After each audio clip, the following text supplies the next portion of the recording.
calling in today? No, he's they're flying all the time in the summertime, so he's usually getting up and getting going. So, all right, gents, Proverbs 4. Proverbs 4. We'll do the whole chapter. I'll go ahead and read it, and then we'll make some comments on this. So, Proverbs 4, verse 1. Hear, O sons, the discipline of a father, and pay attention that you may know understanding. For I give you sound learning. Do not forsake my instruction. When I was a son to my father, tender, and the only son before my mother, then he instructed me and said to me, let your heart hold fast to my words, keep my commandments, and live. Acquire wisdom, acquire understanding. Do not forget, do not turn away from the sayings of my mouth. Do not forsake her, for she will keep you. Love her, and she will guard you. The beginning of wisdom is, acquire wisdom, and with your acquiring, acquire understanding. Prize her, and she will exalt you. She will honor you if you embrace her. She will give your head a garland of grace, and will present you with a crown of beauty. Hear, my son, and receive my sayings, and the years of your life will be many. I have instructed you in the way of wisdom, and I have led you in upright tracks. When you walk, your steps will not be impeded. If you run, you will not stumble. Seize discipline, do not let go. Guard her, for she is your life. Do not enter the path of wicked men. Do not step up to the way of evil men. Step into the way of evil men. Avoid it. Do not pass by it. Stray from it. Pass on. For they do not sleep unless they do evil, and they are robbed of sleep unless they make someone stumble and eat the bread of wickedness and drink the wine of violence. But the path of the righteous is like the light of dawn that shines brighter and brighter until the fullness of day. The way of the wicked is like a thick darkness. They do not know over what they stumble. My son, pay attention to my words. Incline your ear to my sayings. Do not let them deviate from your eyes. Keep them in the midst of your heart, for they are life to those who find them and a healing to all flesh. Guard your heart with all diligence, let me say that one again. Guard your heart with all diligence, for from it flow the springs of life. Put away a perverse mouth and devious lips far from you, and let your eyes look straight ahead, and let your eyelids be fixed straight in front of you. Watch the track of your feet, and your ways will be established. Do not turn to the right or to the left. Turn your foot from evil. Make myself a note though, quick here, before we jump into quick. I missed it. Where'd it go?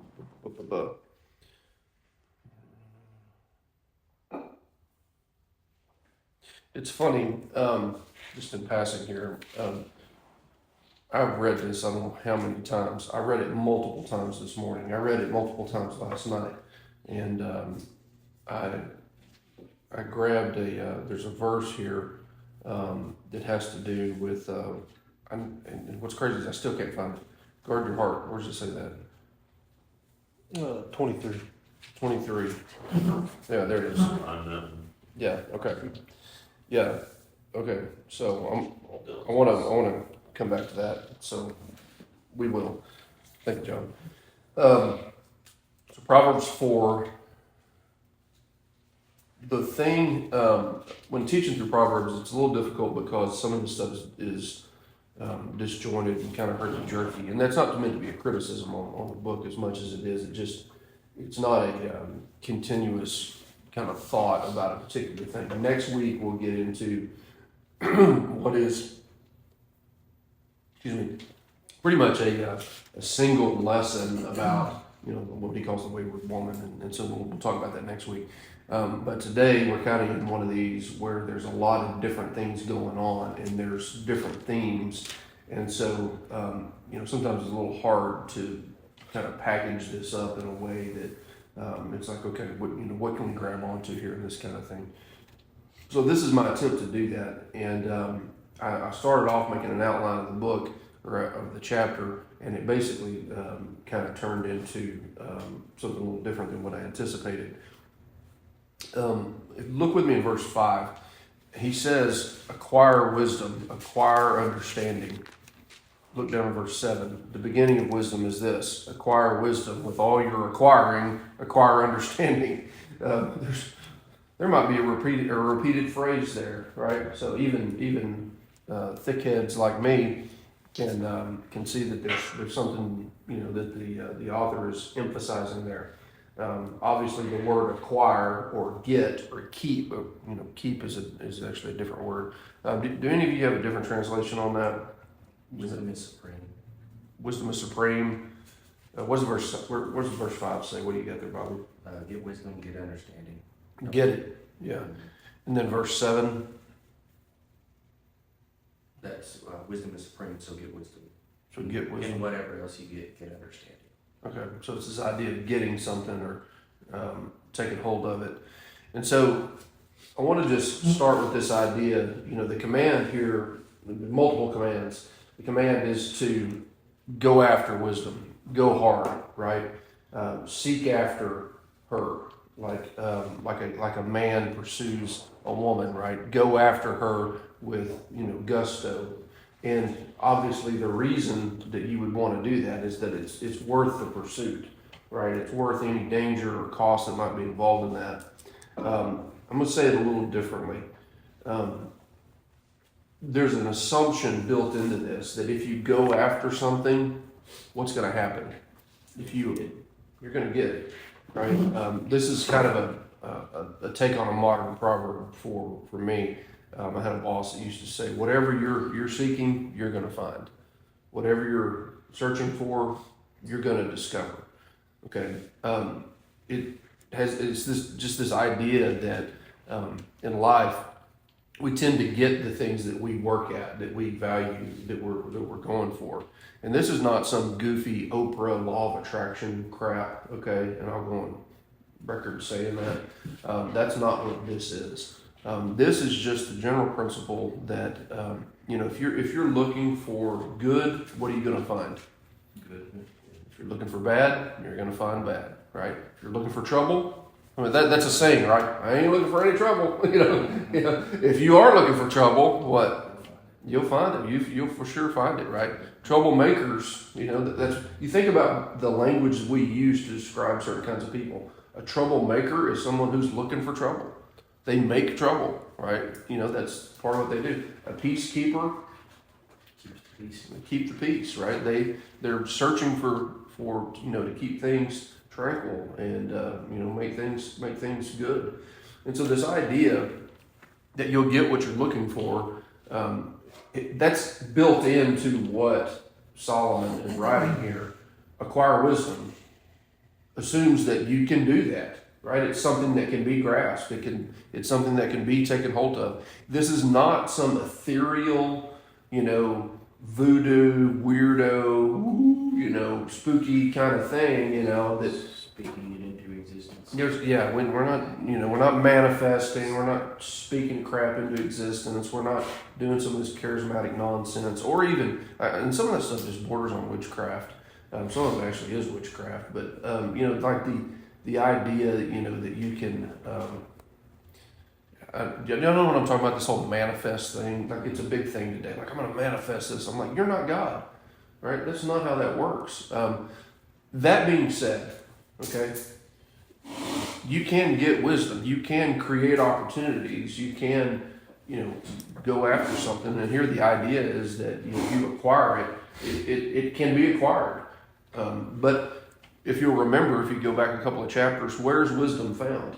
Well, it says that she's lifting up her voice in the marketplace, out on the street corner, out at the city gates, right? It's available. You have to search for it. You have to get it. And he's just making the command here to go do that. Acquire wisdom.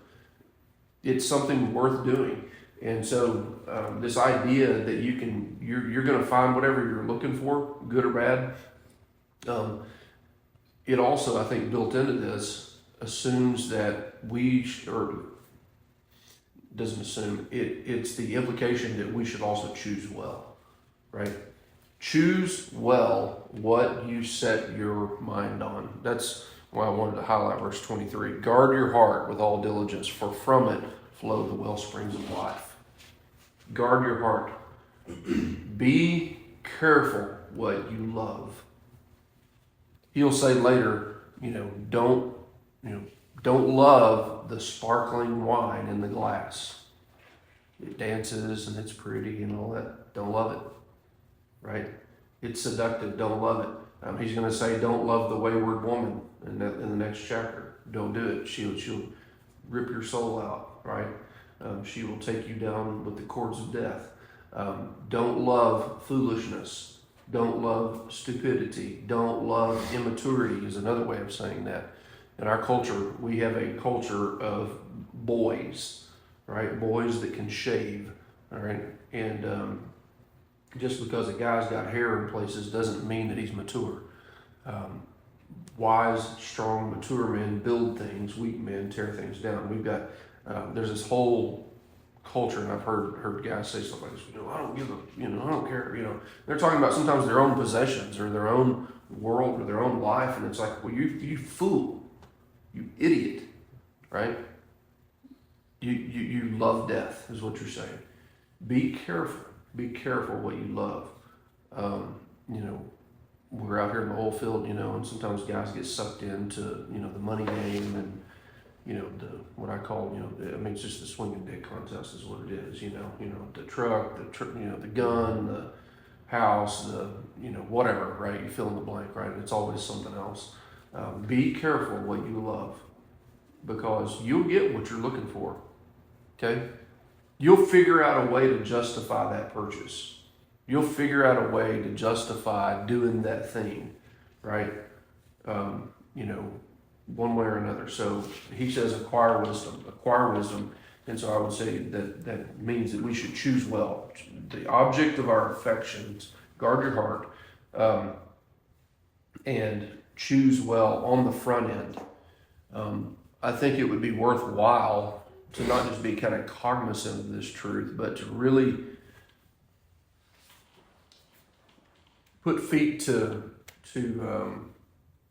this idea and say, what are, and I'm not asking you to tell me this right now, but it's something I think that we all need to think through if you haven't already. When is enough? Like with dollars. When's enough? At what point am I not willing to do more, to gain more because the cost is too high, right? And again, I'm pro ambition, guys. Okay, like I think that's a good thing. I think we should be, and there's a great opportunity, and we need guys who are aggressively, going after those things and being entrepreneurs and all that kind of good stuff. Pro all of that, okay, very much so. And at the same time, we need to be sure that in doing that is not something that is, just ambition running, red-pilled ambition running wild. That's just trying to, puff ourselves up, and we do it, I'm trying to provide for my family, but it's like, okay, well, how big of a house do you really need? How much stuff do you really need? How many new fill in the blanks, do you really need? And having that conversation with you and your wife and your family and walking through that, we've done that, and we tend to do that pretty regularly. I would say about once a year or so, we kind of reevaluate where we are, where we're tracking, and curb, this just not feeding the beast, right? Because here's the other thing, right? You start looking around at everybody else, right? Well, this guy's got this and this guy's got that, and it's like, well, that'd be nice, I'll do this, and well, I need, I'm gonna, add to it another house and a boat and this and that. And look, none of those things are wrong in and of themselves, okay? I'm not throwing rocks at any of that. But what I am saying is that we all have to take account of that stuff and be careful. Acquire wisdom. Wisdom means also setting limits. Okay, if God gives us more than this amount, and for us, there's actually a number, then some of that goes immediately into, basically we're going to invest that in the kingdom directly in some other way. whether it's through giving to the church or other organizations that love the Lord and that are doing good work. And then some of that's going to go, into investments. We're not going to increase our standard of living beyond that point. There's an end in that. So why are we going down this whole road? He says to acquire wisdom and acquire understanding. You want to be sure. You want to be careful what you're aiming at. It's kind of like this. If you start, I'm kind of I hate to admit this, right? I'm a little bit of a shopper for the things that I like.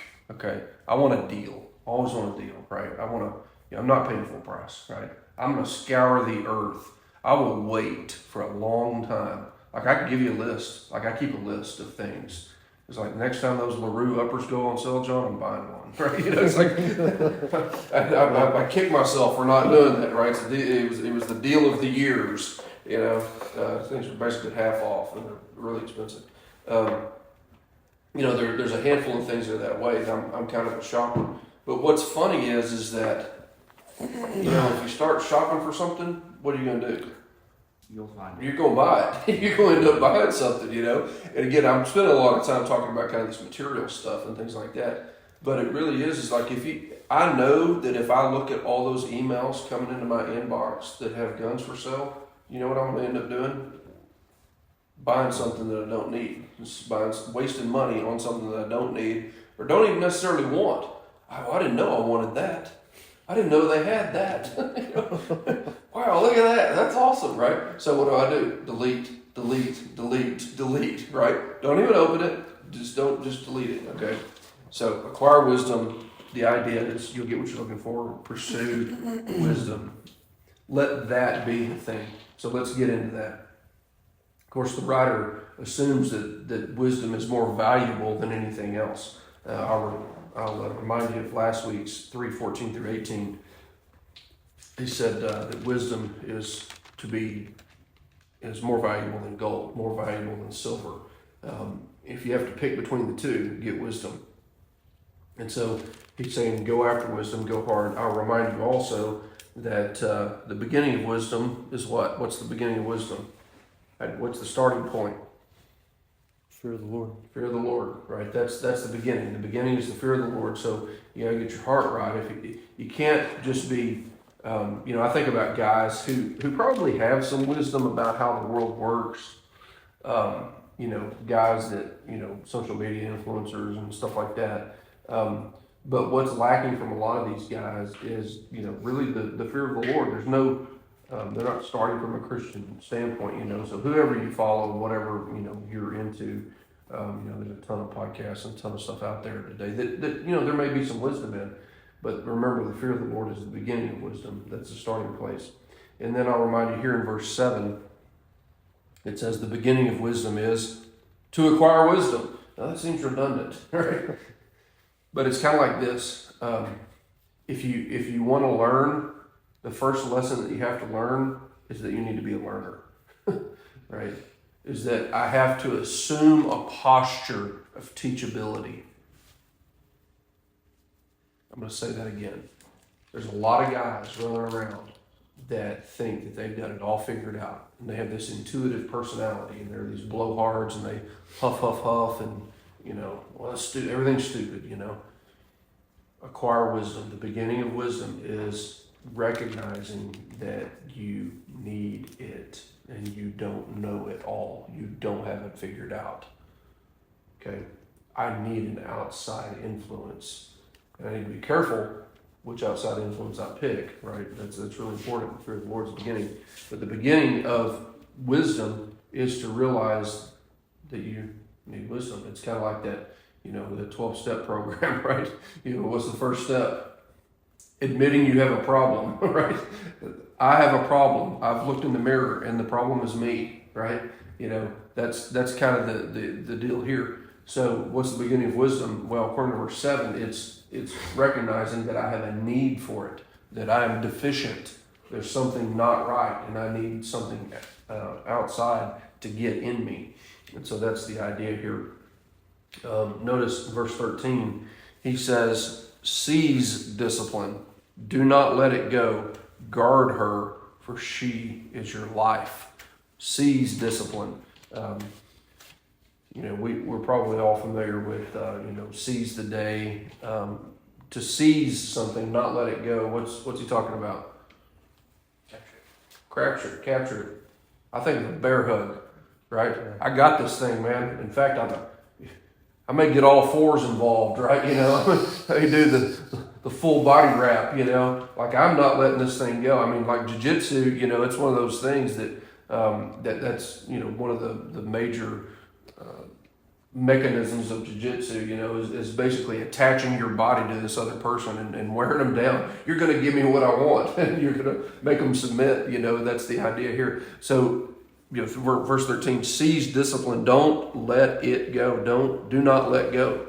Don't let go. Don't give up. Don't say, well, this is hard and I don't understand. And no, snatch hold of her. Guard her, for she is your life. I think it's this idea that we need to continue on. It's not enough to be a starter. It's not enough to, it's kind of like the key to getting in shape is not starting. It's like, well, it wouldn't work out. Look, I mean, you can go work out, once a week or once a month, and guess what? You're going to get sore. That's all you're going to get. You're just going to get sore, but you're never going to make any real progress, because consistency is the thing that helps you move forward. There's studies about, to get, getting in shape. It's real painful and all this kind of stuff, but it only takes like 25% of the same effort that it took to get in shape to stay in shape. Right? And so once you kind of get over that hump, a guy who's doing that, he can continue doing that, forever. That's a lifestyle kind of thing. That's the same thing here, right? Grab on to wisdom. Don't let her go. Let your lifestyle be such that this is valuable to me. And there's going to be times you don't want to. You don't. It's not a big deal. Whatever. You need to put mechanisms in your life that lead you down this path, or that keep you in this way. I would just tell you, for us, even before I was pastoring church or whatever, like church is just like, this is who we are, what we're doing, right? And I know all you guys are pretty much here on this too, but there are some guys that like Sunday is like a game time decision. I'm just like, oh, you got to be kidding me, and it's like if you wait until 5:30 in the morning when you're lying in your bed to decide if you're going to be here on Monday morning. We all know how that ends, right? You guys all made a decision to be here this morning ahead of time. The idea that we put mechanisms in our life, we have commitments, we put things in our life, patterns of behavior. That's seizing wisdom. That's another way of doing this. So continue on. Don't give up. Guard her. Verse 14 to 15 says, "Don't enter the path of wicked men. Do not step into the path of evil men. Avoid it. Do not pass by it. Stay from it. Pass on." So it's this idea of, well, let me just ask you, what's he saying here? Can't help but picture the fork in the road, and you can see which way it's going. Don't go down the path of the wicked, or go the other way. Yeah. Direct your steps. I mean, you're in charge. Focus where you're going. Yeah, it implies that there's an actual real choice here, right? You have a decision to make about where you're going to go. And what happens with a lot of guys is they say, well, I'm just going to go down to the bar and have a drink. It's like, no, you're not. No, you're not. Right? And you guys, I think you all know me, right? I'm not opposed to going to the bar and having a drink, like in and of itself. But the guy who tells himself when he knows he has a problem, I'm just gonna stop by the store. No, you're not. Don't lie to me. You lie to your wife, don't lie to me. No, you're not. Right? There's a path. There's a direction this goes. Right? Whether it's the strip club or the bar, or even down the street to the store, to the liquor store, or whatever the case may be. this idea, there are fools out there, and they're doing foolish stuff, doing stupid things, and out here we got plenty of those places, right? Whether it's Woodrow's or Shack in the Back or wherever, I don't know. There's a handful of, look, again, I'm not opposed to, you know what I'm saying. I don't want people to know my name at those places, right? I don't want them to know my name there, right? The occasional whatever, okay, but like that's a completely different deal. He says avoid that, stay away from it. Don't go there, right? That is the destination that path leads to. They're like, well, I like the scenery. There's a trap at the end of that. There's a pit at the end of that. It's kind of like an Indiana Jones thing. You're cruising along through there, everything seems fine, and all of a sudden, whack. The floor falls out from underneath you. Yeah, and now you're the fool, you're the idiot, right? And so, what does he say? Don't go there. So part of continuing on in wisdom is staying away from traps, staying away from things that are going to hem you up. And this requires a little bit of introspection, self-awareness, right? I know guys that let me just say it this way: we all have things that entangle us because of whether it's personality, experience, whatever, right? There's certain sins that are just more appealing to us than others. Like I know guys, that ambition is not a big deal for them. They're naturally peacekeepers. It's not a big deal, and they don't have to worry about selfish ambition. Other guys do. Then by the same token, there are guys who struggle with being active and being, and when I say being active, like not being passive. They're indecisive and they hem-haw and they jicky-jack around, where other guys are not that way at all, but those guys tend to also be very, very ambitious, right? So each of those things has its own problems associated with it. Every personality type has strengths and weaknesses, right? And so it requires a little bit of self-awareness. What kind of a guy are you? Are you a kind of go along to get along kind of guy? Well, if you are, well, you're going to struggle with being passive. Okay, and what you need to do is you need to put yourself in the path of active men to challenge you, and vice versa. If you are one of these guys who has this unhinged, ambition, then you need to put yourself in the path of peacekeepers. And guys, see, this is part of the point. We need each other. We need each other. Of course, Paul talks a lot about this, right? In 1 Corinthians, body life, and the hand can't save the foot. I don't need you, and all this kind of thing. So there's this mutuality and all this kind of stuff. But it also assumes that we are being open and honest, transparent with one another, okay? And not just, guys are cagey, right? We're cagey. We if I let somebody in on something, they might use it against me, right? There's a level of trust, and there's all this kind of stuff.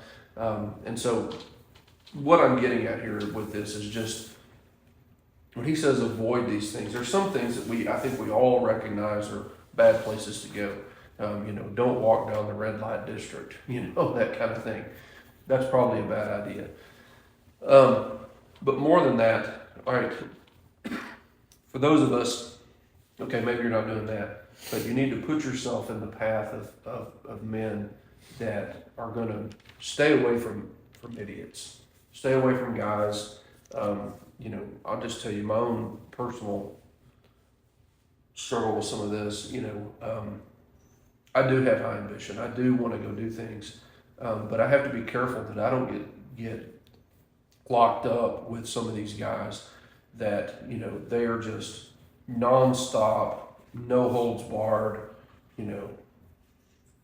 Let's go, get after it, and they take stupid risks and they do it with other people's money and they don't give a crap. They just are going to go. That's a bad idea, right? I have to stay away from those guys. For me, that's the path of evil. I can't get sucked into that, right? There's a good way to pursue that, and there are other guys that I found, and I can actually name names on this. It took me a while to find them, but that actually are godly men who have ambition, that are not It's not this reckless ambition that I'm talking about with some of these other guys. So he says, you know, we need to continue on the right path. We need to avoid the path of evil. Let's look here. What verse is this? Verse 18 and 19. But the path of the righteous is like the light of the dawn. He's contrasting the way of the wicked, right? You know, people they can't sleep. They drink the wine of violence. Verse 18. But the path of the righteous is like the light of dawn that shines brighter and brighter until the fullness of day. So he's saying, instead of darkness, this is the path of light. Instead of stumbling, this is the path of sure footing. Instead of violence, here what you've got is these people. It's like the beginning of dawn, and it gets, what does it say there? Brighter and brighter. Brighter and brighter until the fullness of day. I think that brighter and brighter idea is kind of what I want to talk about. Is this idea just of growth, growing brighter and brighter, right? Moving forward movement, not getting jammed up, stuck, and that's really what sin does. What does sin do? It entangles you, it pulls you down, slows you down.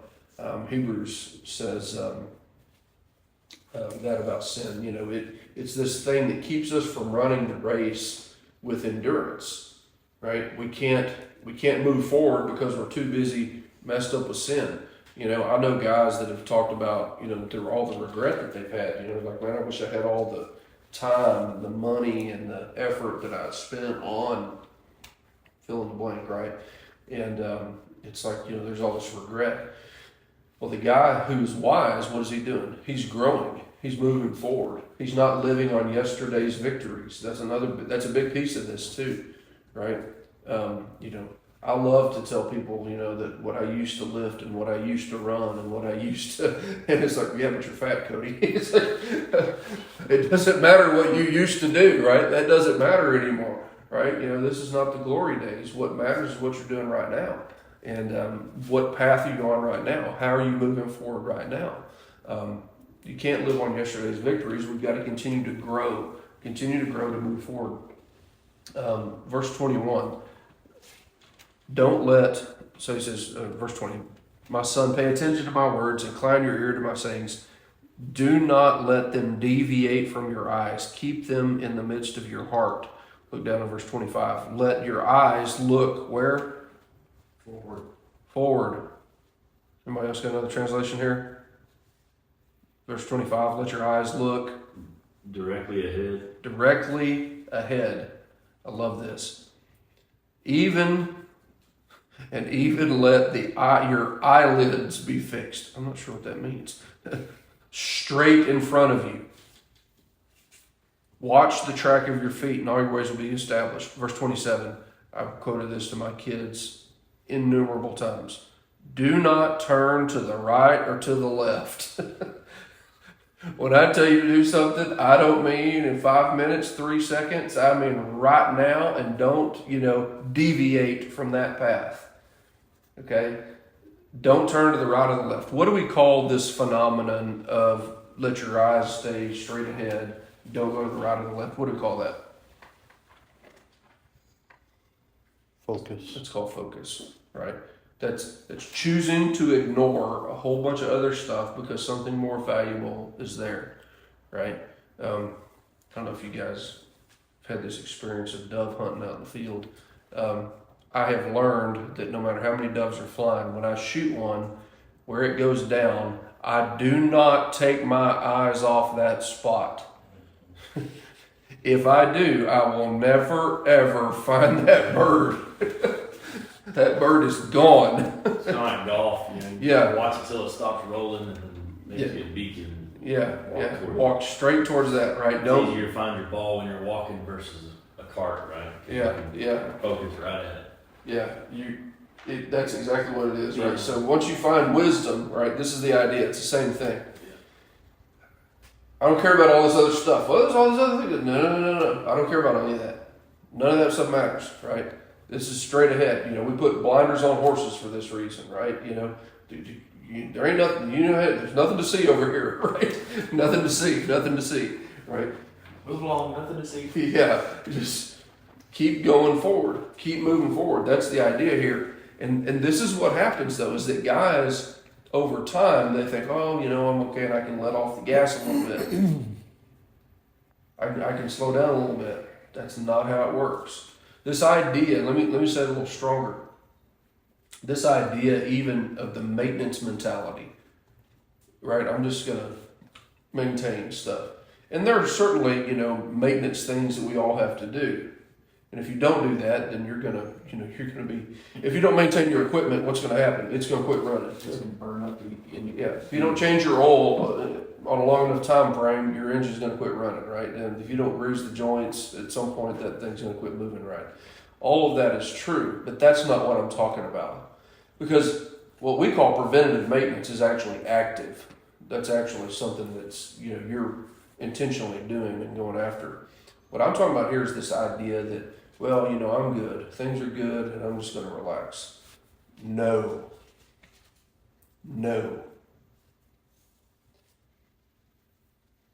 I don't want to say you can never relax, because there is a time of refreshing and, rest and all that kind of stuff.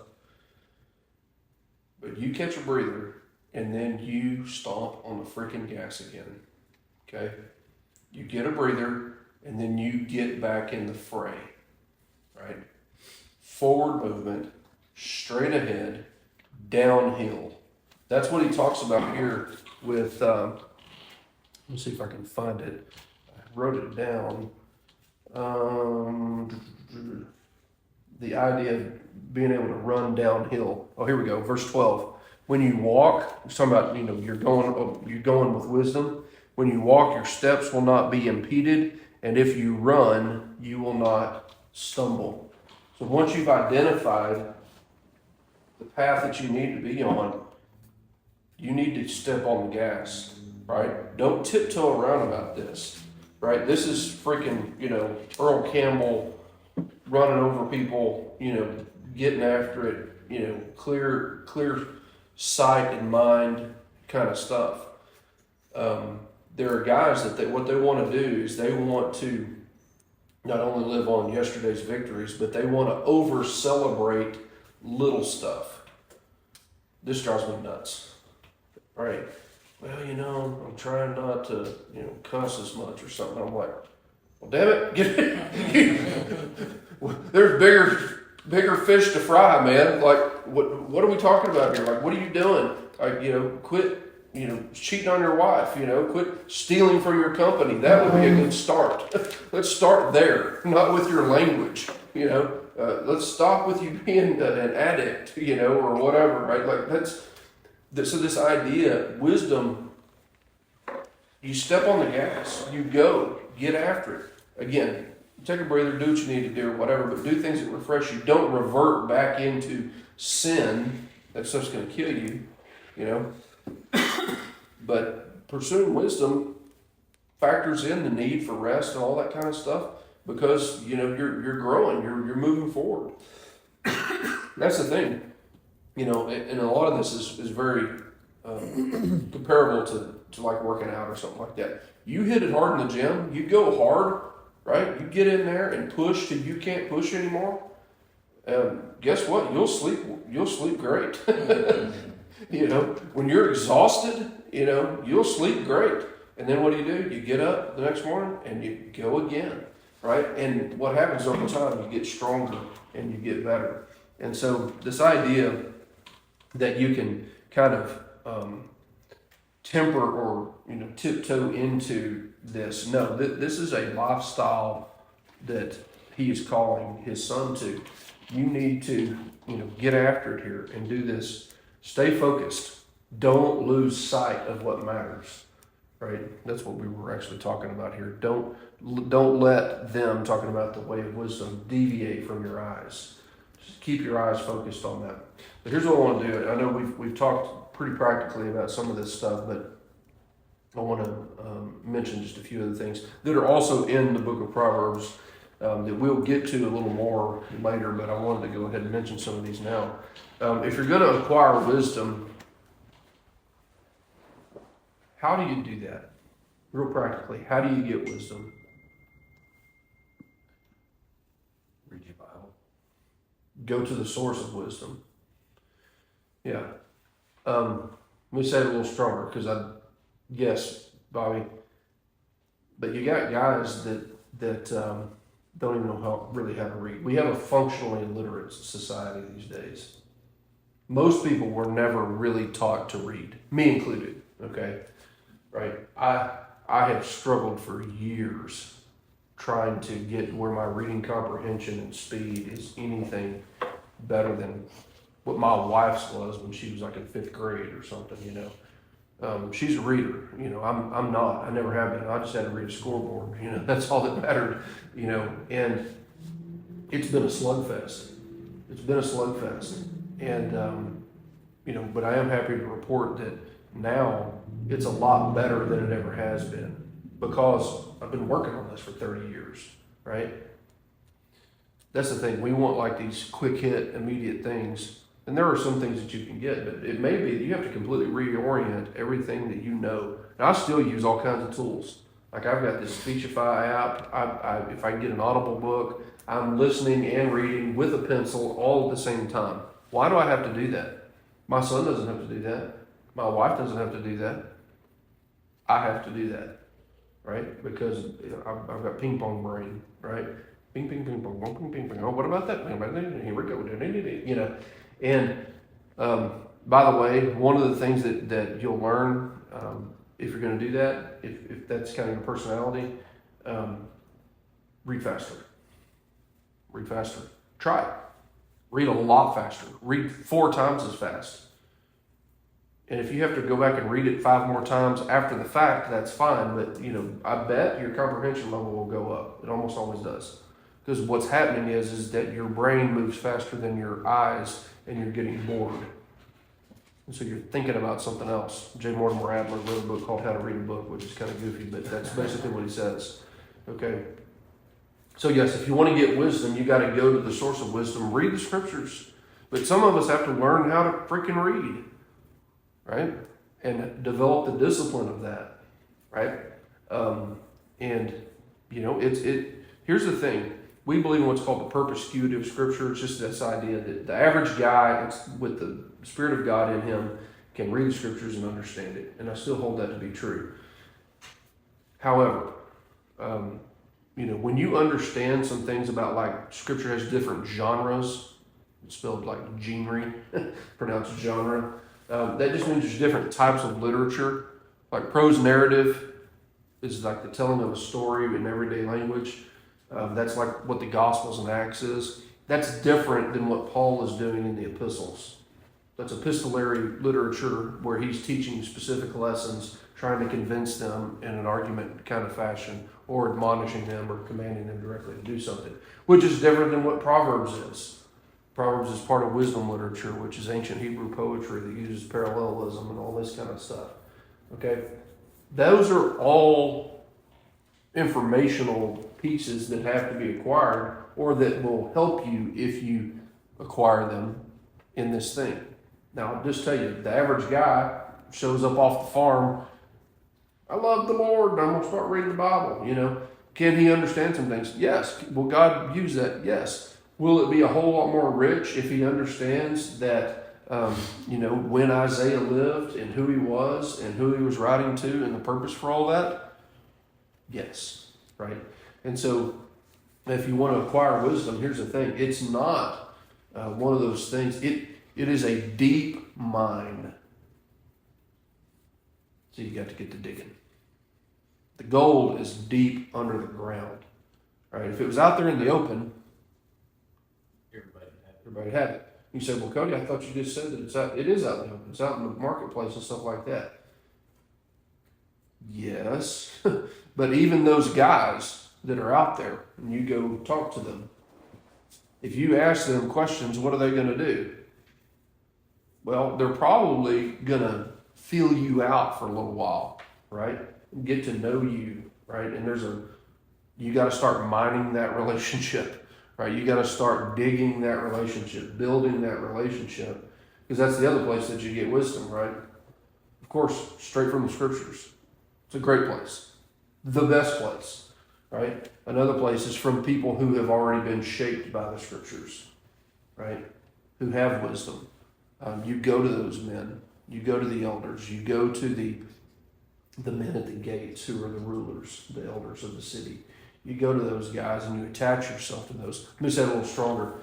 I think each of us, you need to identify people who have what you want, whether it's a character quality, a family, a marriage, a business, whatever, and you attach yourself to that person, and you don't let them go. I have a personal board of advisors. They don't know that they're on my board of advisors. We don't have a sit-down meeting of sorts, right? But I make effort to go meet with them. There's a few of them that call me, but normally it's me calling them. And you know what? They take my call, and most of the time they're flattered to meet with me. You know, they think, you know, like, well, you know, but it's like, that guy's got something. He's got something that I want. Now, I'll just tell you, most guys tend to be good at some things and really terrible at other things, right? And so, like, I'll just tell you, like, the guy that I really love for marriage and family, he kind of sucks at finance. He's really just kind of bad at finance, you know, and he knows he's bad at finance. Like we've talked about it, you know. He's like, no one is perfect, and everybody's a mixed bag. Okay, so don't think that everybody's got to have something all together. There's very few guys who have all the pieces put together, but you have to do that for yourself, right? You have to do that. You know, who has those things, and then you know, you go after them. So choose people who have what you want and go after them and do that. Of course, there's tons of good stuff in books and podcasts, and we've never in our day and time had as much access to really wonderful learning and stuff like that. But please don't let that be a substitute for real face time with real people that you have, I don't know, pick somebody in the blogosphere or podcast world, you know, I don't know, Joe Rogan's got the biggest one, you know. Does Rogan have some good things to say? Sure, right? But is Rogan the best source? No, right? Rogan's not a believer, you know, he's, you know, a dopehead and a whole bunch of other goofy stuff, you know. But books, sermons, podcasts, Christian men that you can learn from, these are all good places to go. Let me say it a little different way.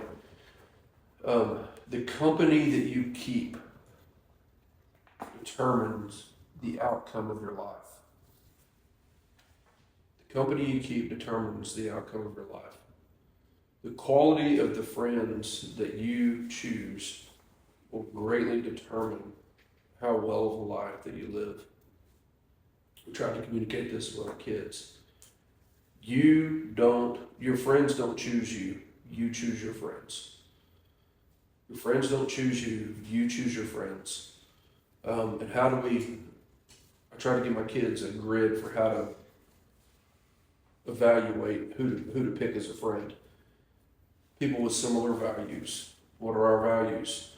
I'm glad you asked. Faith, family, friends, forward movement, fitness, finance, freedom, and fun. In that order. Okay? I ripped that off, about half of those off from different guys, you know, Stonegate and some other guys, you know, that mentioned this, and they ripped them off from somebody else. But I modified them, you know, for our list. I added freedom in 2020. It was an assumption. I never thought about it. There's actual value there, like, but I just assumed that it was there. And I was like, we need to articulate that one. So how do you pick your friends? People with similar values: faith, family, friends. Forward movement. Are they committed to moving forward? Fitness, you know, they want to care about themselves, and finance. They understand the value of money, freedom, and fun. Fun's important. You need to have some fun, and you need to have, you know, if you've only got people who are sticks in the mud, you know, do we need men of gravitas and weight and all that kind of stuff? Yes. But have at least one fun friend. Have at least one fun friend that really knows how to have a good time, and you know, and that's. And if you can have both, Why not? Well, yeah, you need more of the wise friends than you need the fun friends, but, you know, don't spend all your time with the fun friend, that'll get you in trouble. You know, but that's how you pick your friends, right? And that's what we told our kids, and that's what I practice. So I told them, I am scouring the earth for like-minded people, POUs, people like us, like-minded people. And when I find those guys, what do? I do my best to associate with them, brothers in arms, going in the same direction. And you need guys who are in front of you, side by side, and guys behind you. And you need all three of those. So, you know, sometimes you're going to be that guy for somebody else. If somebody calls you and asks for input, give them what you got, right? Freely you've received, freely give, right? Don't hold it back. You got guys that you're locking arms with, you're doing life with, and that's great and good. And then you got guys that you're looking to for that wisdom. And so, you know, that's the way it works. So, Proverbs 4, go get wisdom. Do whatever you have to do to find her. Dig deep, dig long, dig hard, because the gold is worth it. That's the point. Eliminate anything in your life that keeps you from digging well.